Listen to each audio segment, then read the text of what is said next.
Hi friends, welcome to Indhu's kitchen. இன்னைக்கு நம்மளோட கிச்சன்ல ரொம்ப டேஸ்டான நல்ல மொறுமொறுன்னு அருமையான cauliflower 65 எப்படி செய்யறதுன்னு பார்க்கலாம்.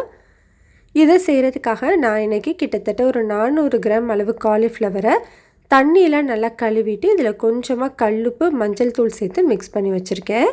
இப்போ இதில் ஒரு 3லேருந்து 4 கப் அளவு நல்லா கொதிக்கிற தண்ணி சேர்த்துட்டு ஒரு 10 நிமிஷத்துக்கு அப்படியே வச்சுக்கலாம்.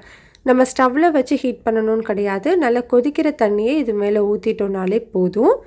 10 நிமிஷத்துக்கு அப்புறமா அதை அப்படியே வடிகட்டி எடுத்துக்கலாம். இப்படி பண்ணும்போது காலிஃப்ளவர் நல்லா க்ளீன் ஆகிடும்.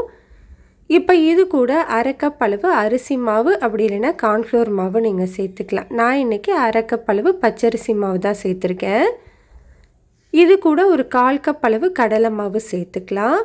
காரத்துக்கு 1 டீஸ்பூன் அளவு தனி மிளகாய்த்தூள் சேர்த்துக்கிறேன். உங்களோட காரத்துக்கு ஏற்ற மாதிரி மிளகாய்த்தூளோட அளவு எடுத்துக்கோங்க.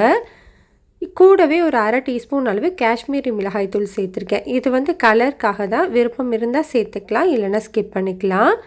இது கூடவே 1 டீஸ்பூன் அளவு மல்லித்தூள், அரை டீஸ்பூன் அளவு மிளகுத்தூள், அரை டீஸ்பூன் அளவு சீரகத்தூள், அரை டீஸ்பூன் கரம் மசாலா தூள் சேர்த்துக்கணும். அந்த கிளிப் மட்டும் மிஸ் ஆயிடுச்சு. இது கூடவே 1 டேபிள் ஸ்பூன் அளவு இஞ்சி பூண்டு பேஸ்ட்டு சேர்த்துக்கலாம். இது கூடவே இதுக்கு தேவையான அளவு உப்பு, 3/4 டீஸ்பூன் தூளுப்பு சேர்த்துருக்கேன். கூடவே ஒரு பாதி லெமனோட ஜூஸ் சேர்த்துக்கலாம்.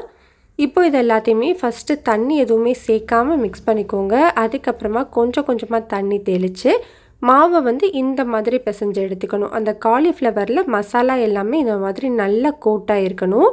கொஞ்சமாக தண்ணி தெளித்து மிக்ஸ் பண்ணிக்கோங்க.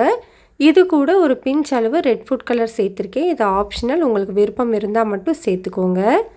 பாருங்கள், நல்லா கலந்து எடுத்ததுக்கப்புறமா அந்த காலிஃப்ளவரில் மசாலா இந்த அளவுக்கு கோட்டாயிருக்கணும். அப்போது தான் நல்லா மொறுன்னு கிறிஸ்பியாக கிடைக்கும்.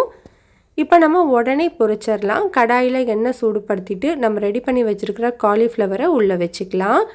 ஸ்டவ்வை மீடியம் ஹீட்டில் வச்சுட்டு ஒரு 2-3 நிமிஷம் வேக விடுங்க. அதுக்கப்புறமா இந்த மாதிரி திருப்பி விட்டு நல்லா ஈவனாக வேக வச்சு எடுத்துக்கோங்க.